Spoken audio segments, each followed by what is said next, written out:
Good morning. This is Amy Rowley-McGee from the Health Policy Institute of Ohio, and I'd like to welcome you to the first advisory group meeting for the Legislative Service Commission Social Determinants of Infant Mortality project. I'm going to kick off the webinar this morning talking about who's on the team from the Health Policy Institute of Ohio and from Ohio University. Talk a little bit about the background and purpose for this project and how we're approaching stakeholder engagement. My colleagues, Amy Bush-Stevens and Zach Greet, are going to talk about the timeline and deliverables for the project, infant mortality disparities and trends, our approach to the social determinants of health and health equity, research we're conducting to determine which states have experienced improvements and decreased disparities in infant mortality rates, and then last, a literature review and environmental scan. Throughout the call, please use the question box to send us your questions or comments. Because there's so many people on the call this morning, we're going to keep lines muted and communicate back and forth through the question box.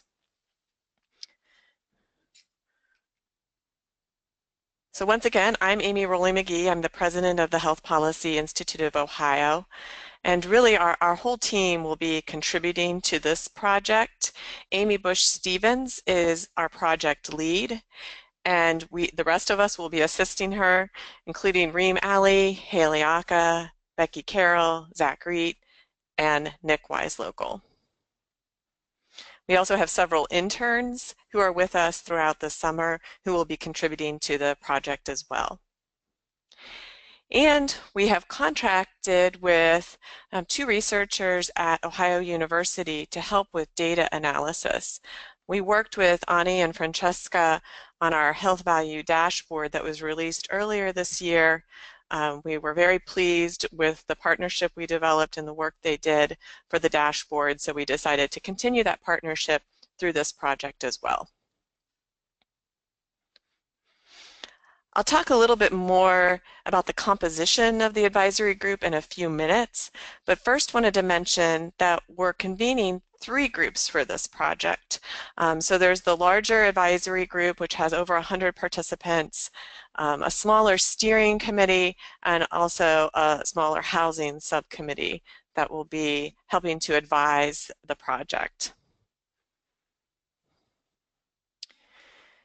Please note that there will be 2 in-person meetings, August 17th and October 17th, and we hope that giving ample notice of the time of those meetings will enable people from all over the state to join us in person, because those will be very interactive meetings.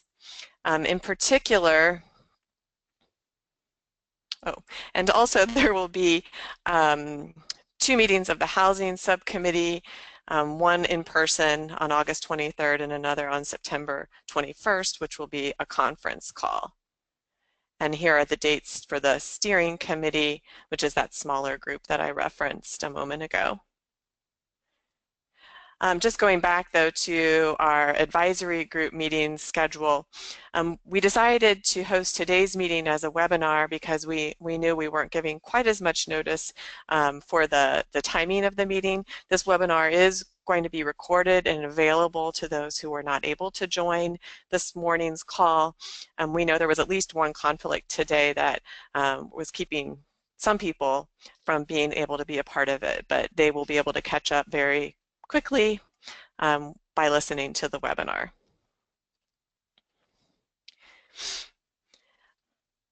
Wanted to note that throughout the project we're going to be posting materials on a web page of the HPIO website. So if you go to the Groups tab of the HPIO website, you'll see this project listed, the Social Determinants of Infant Mortality Advisory Group tab. And on that web page, we'll be posting meeting agendas, slides, and other background material. If you have any questions throughout the project about meeting logistics, please reach out to Haley Aka, and her phone number and email address are listed here. You have already received notices, calendar invites, etc. from Haley, so you should have her contact information already.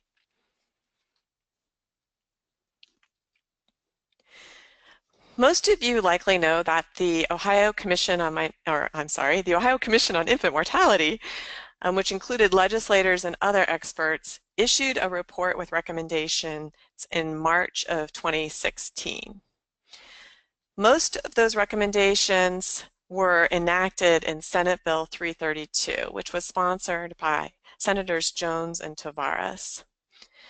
Senate Bill 332 called for the Legislative Service Commission to contract with a nonprofit organization to study the social determinants of infant mortality.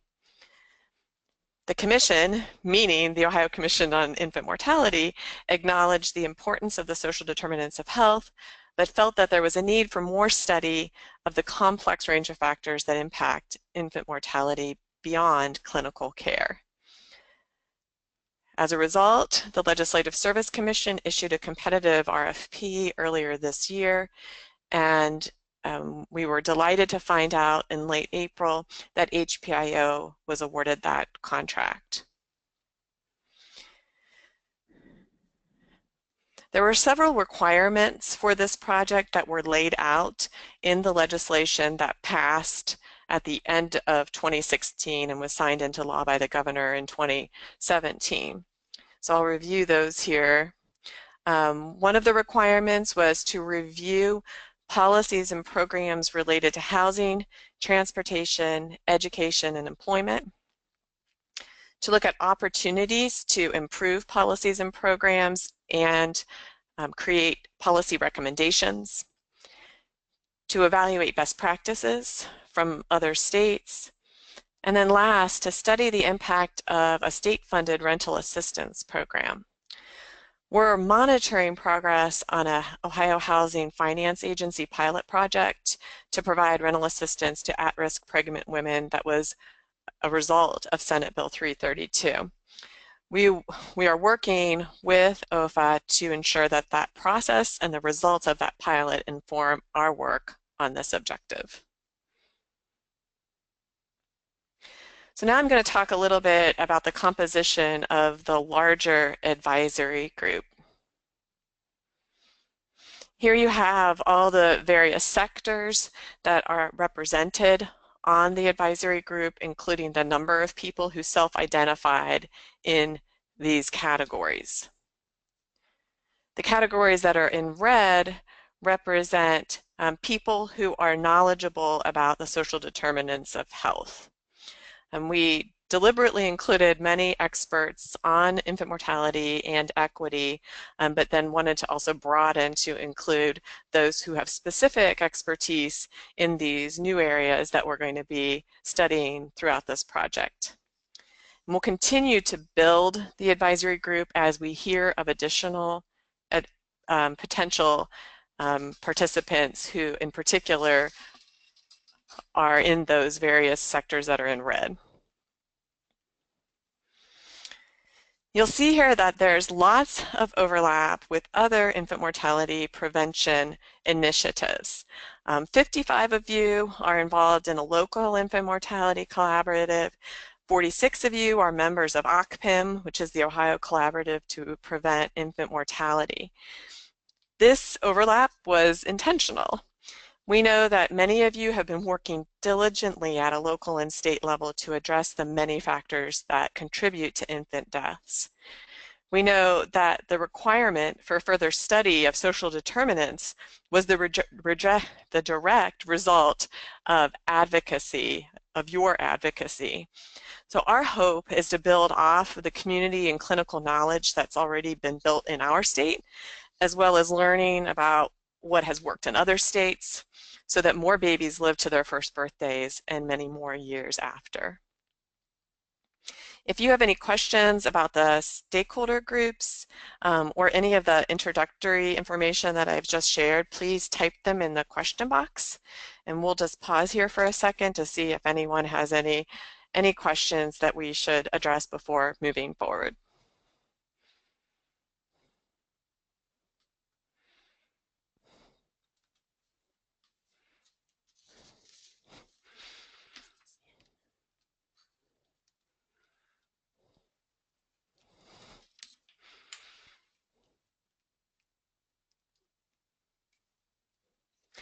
Okay, we don't see any questions, but if anybody has recommendations, oh, okay, a copy of the roster. Oh, yes, yeah, on the website there is a list of all of the advisory group members. So, and it's actually, I think it's at the very top of that web page that I mentioned earlier. So you can see everyone who has agreed to participate on the advisory group.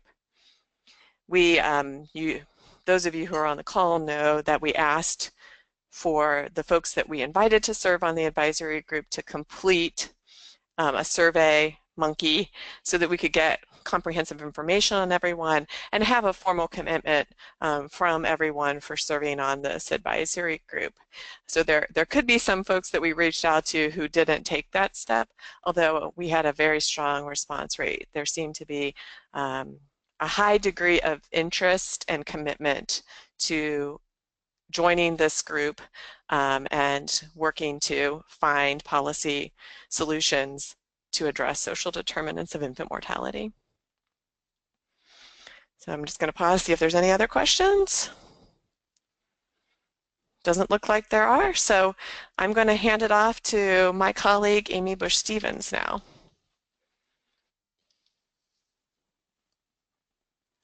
Good morning. We're really glad to see so many people on the call today to get this project started. So this is the timeline for the project, and the most important date to keep in mind here is in the bottom right-hand corner. So the final report is due to LSC December 1st. And then just above that, you'll see we'll be working on the recommendations that will be in the report in October and November, and then working back from that, you can see all of the activities that will be focused on during the summer and into the fall. The final report will include information from several different sources, and this slide shows the 4 key components of the project. So in the top left is the most improved state research. So this is where we're going to be identifying 8 most improved states to find out what they did to improve overall infant mortality, also their Black infant mortality rate, and what they've done to reduce disparities and inequities. And we're going to be using literature review, document review, and key informant interviews with folks in those states to find out what policies and programs they've implemented, and really focusing specifically on policies and programs related to the social determinants of health or other underlying changes to the social, economic, and physical environments that may have happened in those states over the past 10 years. On the bottom left, you have where Ohio University will be doing some additional analysis of data from the HPIO Health Value Dashboard.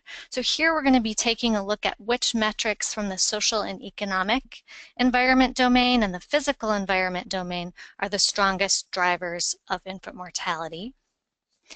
And then in the top right, we have the literature review and the environmental scan, and these will be focused on those 4 topics that were identified in SB 332, housing, transportation, education, and employment. And then in the bottom right, we have an inventory of evidence-based social determinant of health policies and programs, and I'll give a few examples of the kinds of things that we'll be looking at there in a minute.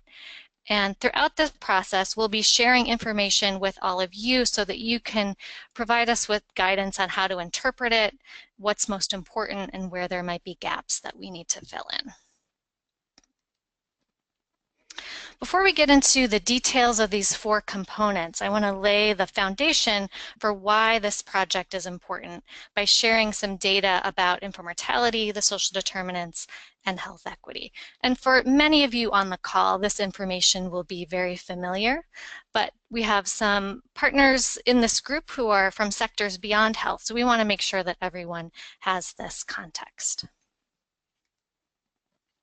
So the first really important thing to keep in mind is that Ohio has very large disparities in infant mortality. Our Black infant mortality rate is more than double the rate for white and Hispanic Ohioans.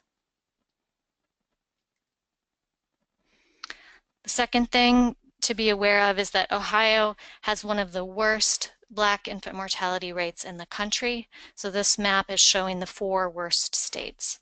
So only Wisconsin, Indiana, and Alabama had higher rates than Ohio. And this is for the pooled period of years 2012 to 2014. Now I'm going to show a series of bar charts that look at changes in infant mortality from 2005 to 2014. And each bar represents a state, and Ohio is marked with a red arrow. And we're looking at reductions in infant mortality. So the bars going downward are good. That means a reduction in the rate. So states toward the left had the most improvement. And the important thing to note with this chart is that most states had a reduction in infant mortality during this 10-year time period, including Ohio. So we had a significant reduction, although most other states had larger reductions.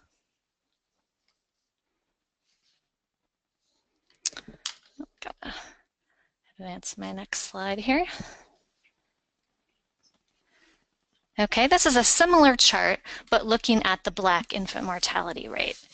And again, Ohio, like most other states, had a reduction in the Black infant mortality rate, but that reduction has been slower than in many other states.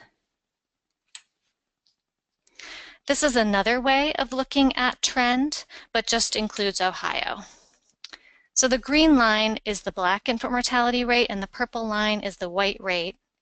And you can see the gradual reduction for both groups, but that a large disparity still remains between the purple and the green. And this chart is from the Ohio Department of Health 2015 Infant Mortality Data Report, and we've posted that on the website for this project. So if you want to see more in-depth data for 2015, that's posted there. This chart looks at the change in the disparity gap between Black and white infant mortality rates for all states with available data. So the OU team calculated the odds ratio for each state, which tells us the odds of a Black infant dying before age 1 compared to the odds for a white infant. And then they looked at the change in the odds ratio between these 2 time periods. So the bars going downward show states with reductions in the disparity. And we see that many states did decrease this gap somewhat, including Ohio, but no states have eliminated the gap. And Ohio actually does slightly better on this measure than the other ones we were just looking at. So that data helps to paint a picture of the challenges that we face. And now I'm going to talk about how the social determinants of health and health equity fit into that picture. So this pie chart probably looks familiar to many of you. It's showing the modifiable factors that impact health. And the important thing to notice here is that clinical care is about 20% of what impacts our health. So obviously clinical care is important, but we also need to be paying attention to the other factors that shape our health. And the numbers and the state shapes on the outside of the pie chart are Ohio's rank in these related areas from the health value dashboard. And so we can see that Ohio really faces a lot of challenges in these areas related to the social and economic environment, the physical environment, and public health and prevention.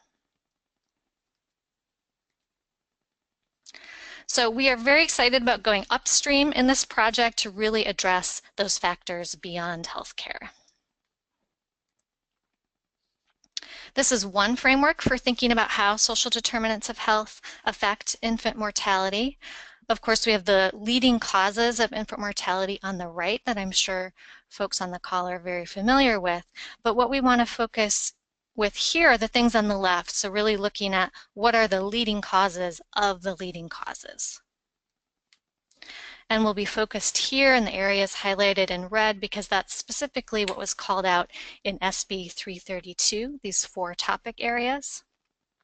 We'll also be looking at the underlying drivers, such as structural racism and the role of toxic stress.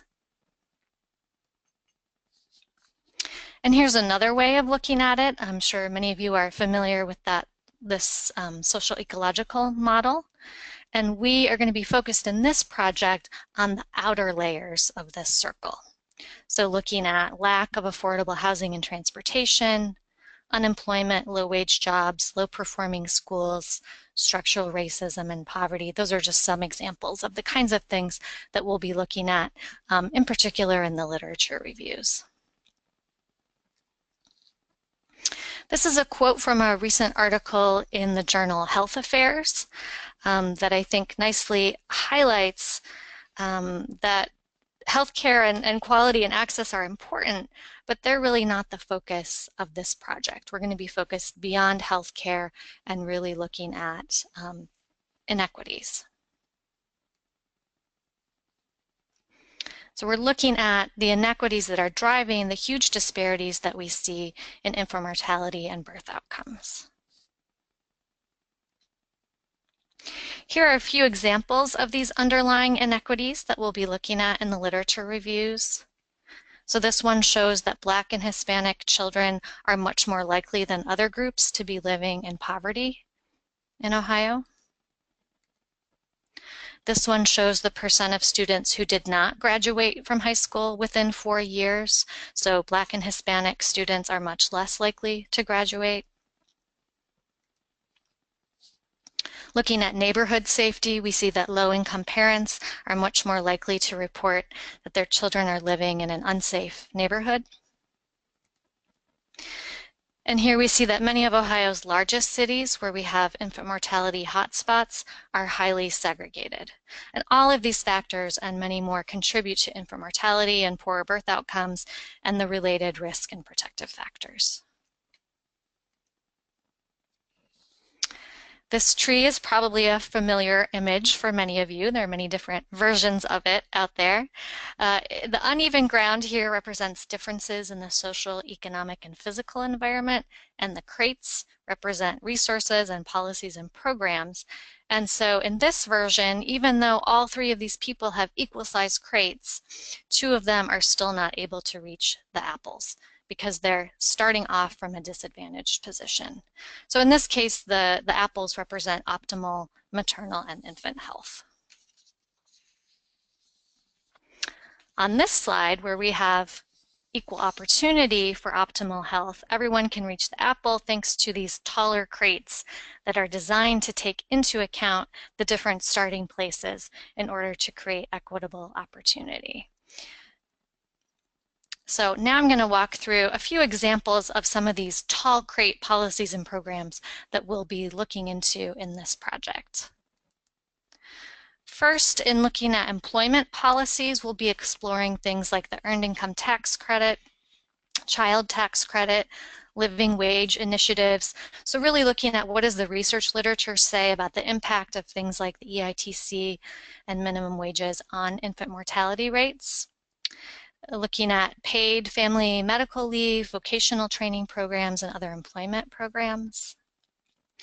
For education policies and programs, we'll be looking at what can help to increase high school graduation rates, things like dropout prevention programs, mentoring programs, and career academies. We'll be looking at housing programs like rental subsidy vouchers, service-enriched housing, which this is an example of, home improvement loans and grants, and then housing policies like low-income housing tax credits, inclusionary zoning, and legal assistance and criminal justice reform to prevent evictions. And then finally, transportation policies and programs like improvements to Medicaid non-emergency medical transportation and expansions and improvements of fixed route bus service to connect low-income neighborhoods with jobs. So just a few examples of what we'll be exploring. Now we'll get into some more detail about two of the project components so that we can start to gather some input from all of you over the next few weeks. I'll talk about the most improved states research, and Zach is going to talk about the literature review and environmental scan. So the purpose of this part of the project is to identify lessons learned that Ohio can implement. So as I mentioned before, we'll be identifying 8 states for more in-depth research through literature review, document review, and key informant interviews. And we're focusing on states here because state-level policy is a focus for this project. Once we select the states, we'll be answering research questions such as what kinds of improvements has the state had? So have they had reductions in overall infant mortality, Black infant mortality? Have they reduced their disparity gap? Is it primarily improvements in neonatal or post-neonatal infant mortality, preterm birth, low birth weight? What has been the timing of the improvements that they've seen? We'll be looking at what are the causes of the state's decreases in infant mortality and Black infant mortality, and focusing specifically on social determinants of health-related policies and programs, and looking for general changes in the social, economic, and physical environments that may have been happening in those states. We'll be looking for common themes across the most improved and best performing states, and then finding out what are the potential opportunities for Ohio that emerge from this analysis. So as we look at the state data trends, we want to narrow down the number of states that we're looking at in greater detail. So to do that, we developed the criteria listed here. So first, we want to make sure that we have a focus on states that have data available for Black infant mortality. And there are actually 17 states where adequate data is not available for African Americans because of small numbers. And so we're down to a set of 34 states that we're looking at more closely. And then to narrow that down further, we want to be looking at states that meet at least one of these criteria listed here. So top 10 for overall reduction in the infant mortality rate, top 10 for reduction in the Black infant mortality rate, or top 10 for reduction in the Black-white disparity. So this is another way of looking at this, how we've been kind of screening states initially to look at, and this has brought us to a list of 18 states that we're really interested in looking at more closely, and we're in the process of doing some initial research for any indications of social determinants of health-related policies and programs. And we'd love to get input from all of you to help us get down to the 8 states for more in-depth study. I'll show a series of maps here that highlight these most improved states by those 4 initial criteria. So this one here shows the 10 states with the most improvement in overall infant mortality during the 10-year time period. And on this map and the next one, we're just highlighting states with statistically significant change. And these are the states with the biggest improvement in the Black infant mortality rate.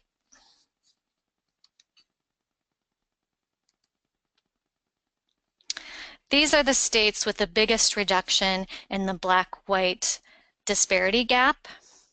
So we only included states here that, in addition to reducing the disparity gap, also had significant reductions in both Black and white infant mortality. So we don't want to get to equity by making white rates worse. We want all groups to be getting better. So we've removed the states here that had big decreases in the disparity gap, but did not have significant improvements in white infant mortality as well. And then this map puts it all together. So these are the 18 states that we are very interested in learning more about. And then this diagram puts all of this information together.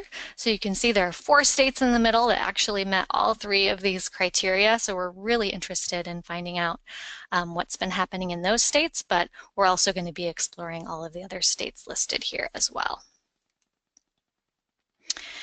And we really need your input to help us learn more about these states. So you can use the question box here, or you can always email me later as well to let us know if you have contacts in any of these states that would be good for us to reach out to. Or if you just have any information, maybe something that you've learned at a conference or something that you've read about what these states have been doing, particularly related to the social determinants of health.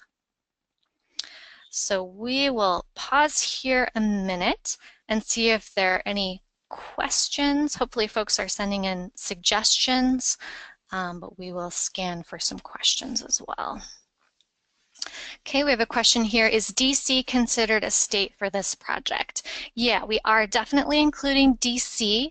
DC has had some significant decreases in their Black infant mortality rate, so that is something that we're interested in.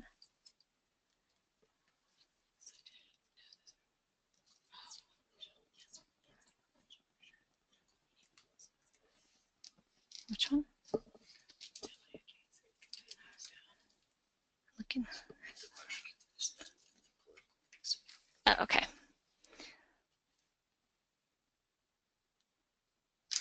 Okay, so here's a question saying, in looking at the states with the most improvement in the infant mortality rate and the Black-white disparity, whoops, question jumped down. Okay, will you be looking at variables such as political leaning, state population, and other factors, resources dedicated towards infant mortality? Absolutely. I think we're interested in finding out whatever we can about what might have contributed to the improvements in infant mortality. And I think what's nice about the mix of states that we see at this point is that there is a mix of red and blue, so Republican and Democratic controlled states. There's also a mix of different geographies and state population compositions to some extent. So we're definitely interested in exploring those kinds of differences.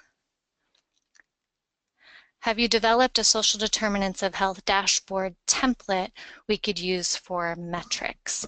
So we're working from the health value dashboard framework, which has the social and economic environment and the physical environment, and has several metrics within those categories. And so as Ohio University is working on the analysis with that data, they're pulling for the metrics for which data is available over a long period of time. And if folks, I guess there was maybe also some interest in local level data that's related to the social determinants of health. And on the Health Value Dashboard website, we do have a crosswalk where we show where metrics from the Health Value Dashboard can be found at the local level. And some of them are available at the local level and others are not. Okay, in reviewing the social determinants of health, we're reviewing many of the stressors. However, will you be looking at any interventions that address stress directly? I think certainly if, when we're talking to these other states, if they have implemented strategies that directly address stress, we definitely want to learn all about that and find out what they've done. And then in the literature reviews, we'll certainly be looking at stress as it relates to those 4 areas: housing, transportation, education, and employment.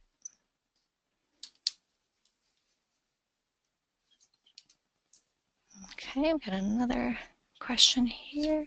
It will be helpful to segment the reduction to understand which segment has been most impacted by the state prematurity, sleep-related death, and understanding urban and rural differences.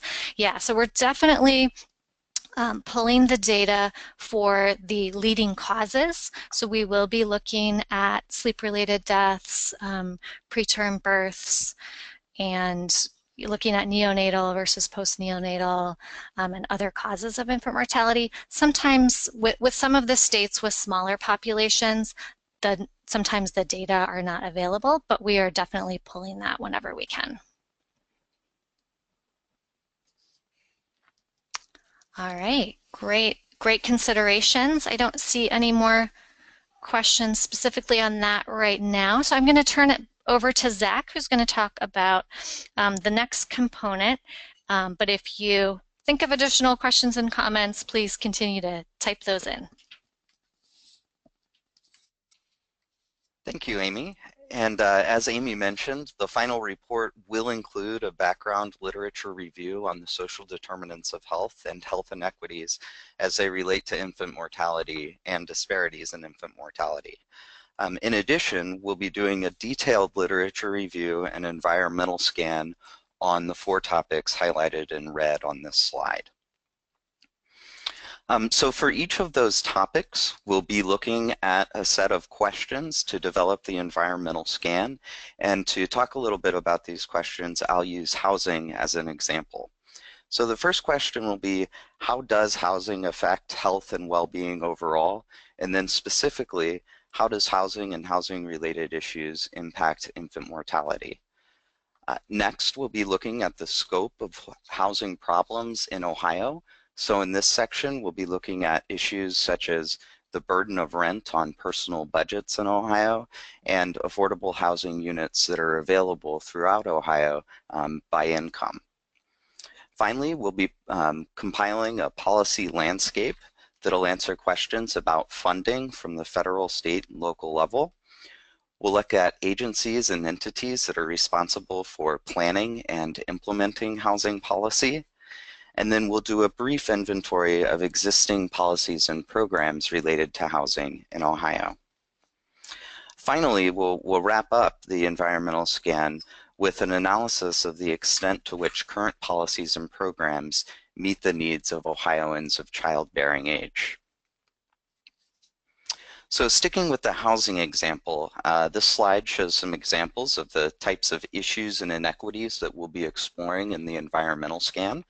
So related to housing, we'll be looking at issues involved with affordability, housing stability, neighborhood conditions, and then housing quality. And then in the bullets under each of those headers, you can see the specific topics that'll be covered, as well as any that you point out to us, which brings me to my next point. The literature reviews and environmental scans are going to be an area of the report where we need to lean heavily on you. And we would love for you to share your expertise, particularly on those 4 topics. Again, they're housing, transportation, education, and employment. So please use the question box now, or you can email me later at zreet@hpio.net with any articles, or to let us know that you are knowledgeable in one of these specific areas, or another contact that you have is knowledgeable and may be able to help us write the environmental scan and literature review section. So again, please do type those, excuse me, type any suggestions that you have into the questions box. And then right now we'll go through and sort through those to see if we have any other questions that have come up.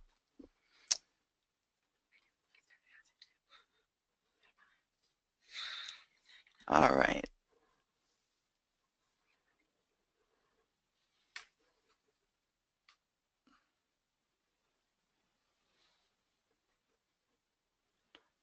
Just reading through the things that are coming in, and it's not looking like we have any questions. We're getting some good suggestions, so please do continue typing those into the question box, or again, emailing myself or Amy Bush-Stevens later.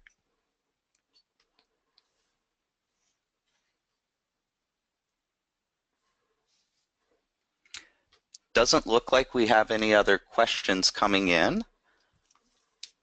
So we're going to go ahead and wrap up the webinar. Amy, do you have any last minute? Sure. You want to put me back on, Haley? All right. Great. Well, thanks. It looks like people are sending in suggestions still through the question box, so we will leave that up for a few more minutes here so that you can continue to send us your thoughts. If any more questions come in, we will certainly reply to those via the chat box or via email. And again, throughout this process, please feel free to reach out directly to us. All of our email addresses are included in this set of slides that will be posted on the HPIO website, and so you can certainly email me directly, Zach directly, Amy directly, or anyone in the team, and we will really appreciate all of your eyes and ears and helping us to gather information for this project. And it looks like, yep, a few more suggestions of contacts coming in and things to keep in consideration. Okay, and here's a question. Will this webinar be made public? Absolutely. We're going to be, we have been recording the webinar and we're going to be posting it on the HPIO page today, shortly after we're done here. And again, that's the HPIO website. If you go to the Groups tab, you'll see a drop down that will take you to social determinants of infant mortality. And looks like more suggestions. I'm not seeing any more questions. Here we go. Here's a question. Are you looking at the hidden rules in regards to obtaining housing? Right, I'm looking at Zach, who is our housing person. Are we looking at that, Zach? We'd absolutely like to look at any resources or thoughts that you have on, again, housing, education, employment, and transportation. So Chris, if you do have any resources to share, please do send them to me. Again, that's zreet@hpio.net. This is Amy Rowley McGee. It sounds like you're referring to not only overt housing rules and discrimination, but covert housing rules and discrimination. So sharing more information about that would be really helpful, and you can send those thoughts to Zach Reet. His email address is zreat@hpio.net. I see a question here. Will there be any focus group ability to ask questions about housing, transportation, etc.? So we will be at the meeting, the October 17th meeting of the advisory group. We'll be breaking into small groups for these 4 topics to get input from all of you on housing, transportation, employment, and education. So if that's what you're thinking in terms of a focus group, we will be doing that. Yeah, just to share me, Rolly McGee again. Let me share a little bit more information about what we'll be doing at the August and October meetings. At the August meeting, we'll be sharing initial findings and seeking your feedback on what's most important and what's missing. We'll also be, as Amy just referred to, breaking into small groups, focusing on housing, transportation, education, and employment, and getting your input for the environmental scan. And then at the October meeting, we'll be clarifying and prioritizing recommendations. Those 2 meetings will be very interactive and hands-on. There will likely be some work that we'll ask you to do preparing for those meetings as well. But just wanted to give you a little bit more detail about what's to come. Okay, and then we have a question here. For a focus, will there be a discussion regarding disparities, inequities between urban, suburban, rural, or counties of highest racial ethnic populations? So definitely in the literature review, we'll be looking at what the research says about geography and infant mortality and risk factors for infant mortality. I need to scroll down the question a little bit. We'll definitely be looking at disparities and inequities for racial and ethnic populations. And in the literature review and environmental scan in particular, we're going to be looking at unmet needs and whenever possible, breaking out that data by race, ethnicity, and by geography if that data is available.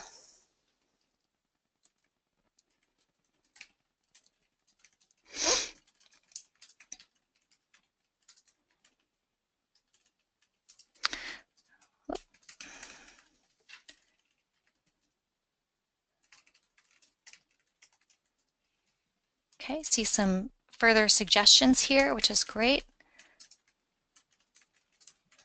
please share a little more about your plans to look at the role of toxic stress.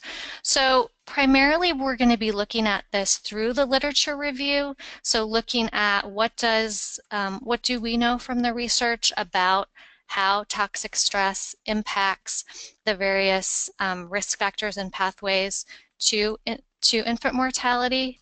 I think when we reach out to the other states, we can also ask them questions about whether or not they have been able to address and reduce toxic stress. And what we're also very interested in looking at the causes of toxic stress and what can be done to prevent those.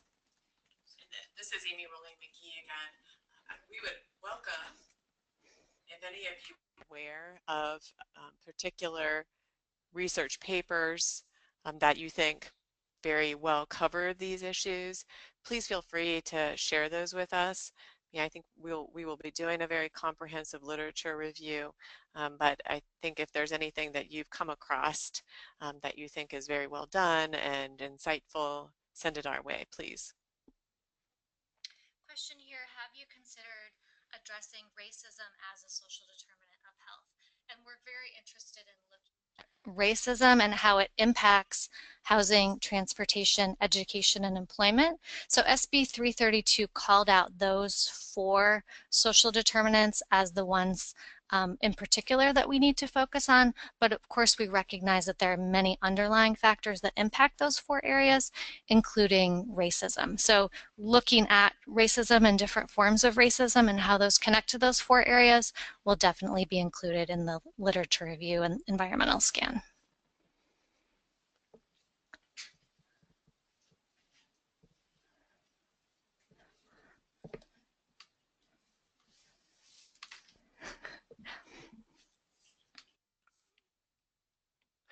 There's a question here about has part of the LSC contract included work around distribution of the report?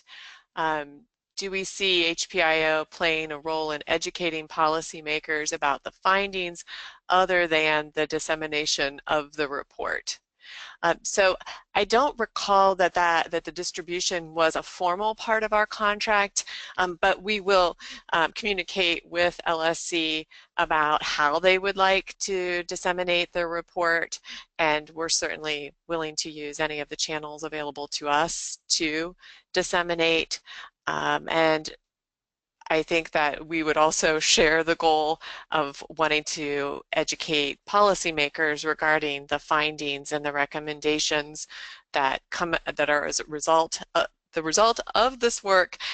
I think that would be another key role too for advisory group members, because the more people who are talking about the findings from this work, the better. So we'll want to make sure that you all have the tools you need, including briefer versions of the document, because if this follows the MO of other HPIO projects and reports, it'll be a very lengthy document. So we'll want to make sure that the lengthier document also includes an executive summary or something that would be more suitable for sharing with policymakers and other stakeholders who perhaps won't have the inclination to read the entire report.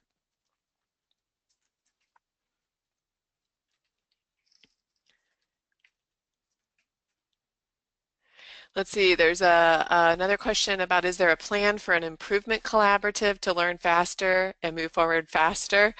There's not a plan right now for that, but I think that that would make sense. So that's something we could talk about later, I guess, once we get past December. That could end up being an appropriate role for OCPIM as well. Another good reason for us to have the participation of so many other groups and collaboratives that have already been working on this issue so diligently. It's another question. Given the proposed changes with state Medicaid funding, can we make a connection with the impact of Medicaid cuts? We haven't thought that through quite yet, given that the budget process isn't complete. We will be looking at that over the next few days, really, like once it is complete. And that may be something that we end up referencing in the final report.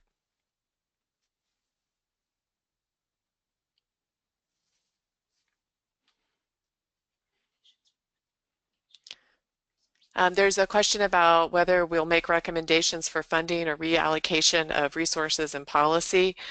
We haven't taken any particular type of recommendation off the table. So I think we'll see where the conversation goes, where the literature review and our conversations with other states go, and we'll make whatever recommendations seem appropriate given the evidence.